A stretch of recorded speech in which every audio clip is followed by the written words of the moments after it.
Mesdames et messieurs, bonjour. Je tiens entre mes mains un ouvrage. C'est une histoire vraie. L'histoire d'une dame, l'histoire d'une mère, une histoire qui se passe au Cameroun. Il arrive que de nombreuses personnes aient des rêves. Cependant, les rêves souvent connaissent des fins non escomptées. La fin d'un rêve, c'est justement le titre de l'ouvrage du jour. Quel est ce rêve qui a été brisé? Quelle est cette histoire qui mérite d'être entendue par les hommes et surtout par toutes les femmes du monde entier? Pour en parler, nous recevons pour vous, dans ce deuxième numéro de Un livre, un auteur, Dr Inès Laure Kanto. Docteur, bonjour. Bonjour, Monsieur Bonny. Vous êtes docteur en quoi? Je suis docteur en médecine. Comment vont les patients? Pour le moment, j'ai arrêté parce qu'il fallait me consacrer à l'écriture et à mes activités et au social, dont j'ai beaucoup œuvré dessus. Donc, mais le titre de médecin, quand vous êtes quelque chose, ça reste sa vie. C'est comme un professeur d'université qui arrête et qui se consacre à autre chose pour le moment. Merci d'être venu, merci pour ce temps que nous avons partagé ensemble. Merci beaucoup, merci de m'avoir invité.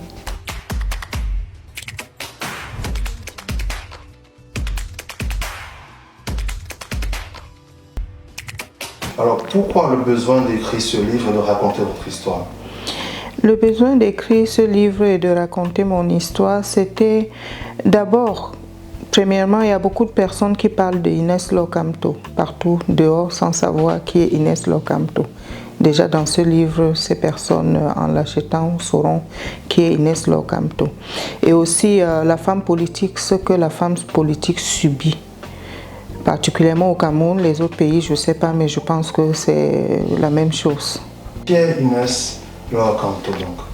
Inès Laure Kanto est une épouse, une mère, femme au foyer, femme politique, femme chef d'entreprise. Et voilà, et j'en passe, parce que Inès Laure Kanto a beaucoup de casquettes. Quand Inès Laure est à la maison, elle oublie tout ce qu'elle est dehors, quoi qu'on dise.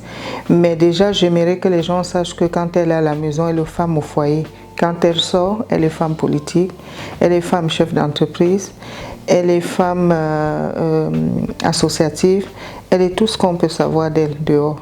Mais à la maison, c'est femme au foyer. Est-ce qu'on peut dire que votre œuvre est une œuvre engagée? Oui, en quelque sorte. Quel est le combat qui est à l'intérieur de votre œuvre? Le combat qui est à l'intérieur, c'est le cri d'une femme politique, ce que la femme politique peut subir au milieu d'hommes. Parce que vous savez, en politique, il y a une minorité d'hommes qui essayent d'encercler les femmes, s'il faut dire ça comme ça, dans le sens où les hommes ne vous laissent pas parler, ne veulent même pas que vous levez la tête. Pourtant, c'est la femme qui essaye d'apaiser beaucoup sur le terrain parce qu'on subit beaucoup de coups. Je ne vois pas un homme, quand les jeunes décident de faire une marche par exemple, quand l'homme vient, les jeunes n'écoutent pas, mais quand la femme vient, ils prennent d'abord la femme comme leur maman, comme leur mère, et la femme arrive à apaiser parfois les choses, ce que les hommes n'acceptent pas.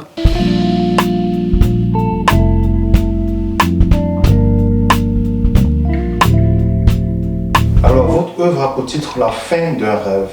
Quel est le rêve qui a connu une fin non escomptée? Inès Laure Kanto avec pour but d'aider la population du département des Hauts-Plateaux, plus particulièrement à Baham, dont je suis le natif. Cette population que j'ai toujours à cœur parce que je le fais toujours.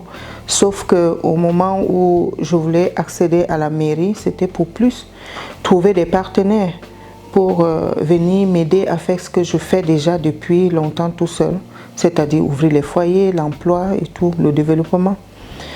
Donc ce rêve a été brisé parce qu'on m'a empêché d'accéder à la mairie, dont je reste toujours conseillère municipale d'ailleurs, de la commune de Baham, dans le département des Hauts-Plateaux au Cameroun. En quoi est-ce que votre œuvre est l'histoire de plusieurs femmes en Afrique et dans le monde?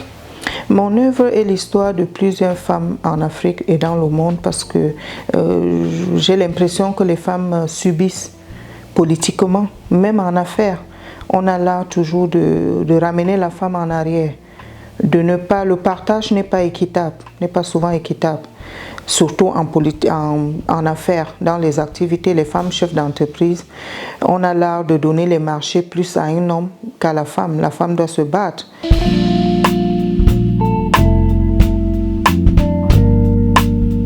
Quel est le message que vous voulez faire sortir à travers cette œuvre?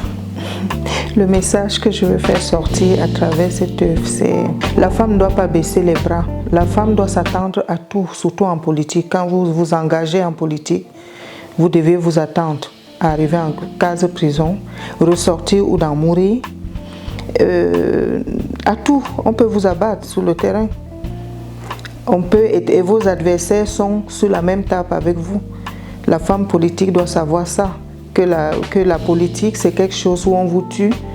La personne qui vous tue ne vient pas de loin. Sur la même table, vous êtes avec les hommes, vous discutez politique, mais les SMS sont en train de passer pour vous livrer, pour vous tuer. Vous êtes actrice de développement, vous êtes femme politique, vous êtes médecin, vous avez une famille. Comment vous liez toutes ces trois activités? Pourquoi ces trois activités sont liées à travers votre œuvre? Ces trois activités sont liées parce que les paroles s'envolent, mais les écrits restent. C'est pour ça que j'ai voulu consigner tout ce que j'ai subi, tout ce que les autres subissent et ne parlent pas et n'ont pas le courage de parler, ou alors ne peuvent même pas écrire parce que ça aussi il faut des moyens pour l'écrire. Vous avez vos idées, mais pour le consigner ça demande aussi beaucoup de moyens.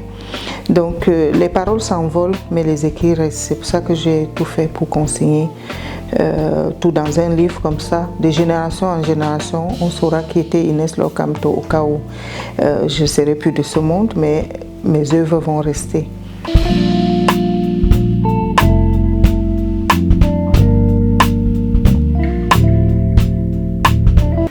Pourquoi tout le monde doit acheter cette œuvre et particulièrement les femmes? Particulièrement les femmes parce que les femmes doivent savoir à quoi s'attendre. Ça parle beaucoup de femmes. Je suis une femme qui a traversé beaucoup de choses. Si Inès Locamto a épousé un milliardaire et a accepté de quitter le milliardaire, les femmes doivent savoir dire non à un moment. Les femmes doivent savoir dire oui quand il faut dire oui. Les femmes doivent savoir dans ce livre, elles doivent comprendre comment entrer en politique, comment dire oui, que ce soit au sommet de l'État, comment dire non quand il faut dire non. Quel est votre dernier message? Mon dernier message, c'est de dire en particulier aux femmes et même les hommes, ça peut aussi les concerner, d'acheter ce livre. Il coûte 18 €. Chez Amazon, sur Internet, chez Amazon, ou alors à la FNAC, ou alors chez l'auteur, chez Dr Inès Locamto, pour ceux qui ont ses coordonnées.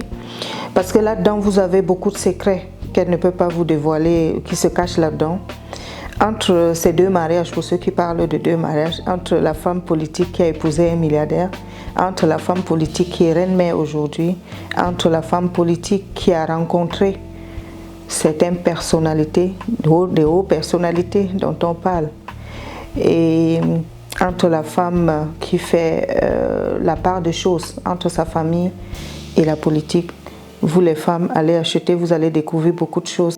Là-dedans, vous allez savoir le secret de la reine-mère, comment elle fait pour dissocier la politique et sa vie privée, familiale, comment elle fait pour dissocier ses activités. Il coûte 18 €, que ce soit sur Amazon, sur Internet, vous tapez Amazon, Inès Locamto, la fin d'un rêve, vous allez trouver, ou alors à la FNAC. Vous aurez beaucoup de choses là-dedans parce que je ne peux pas tout raconter, on n'a pas beaucoup de temps pour tout raconter ce qu'il y a là-dedans.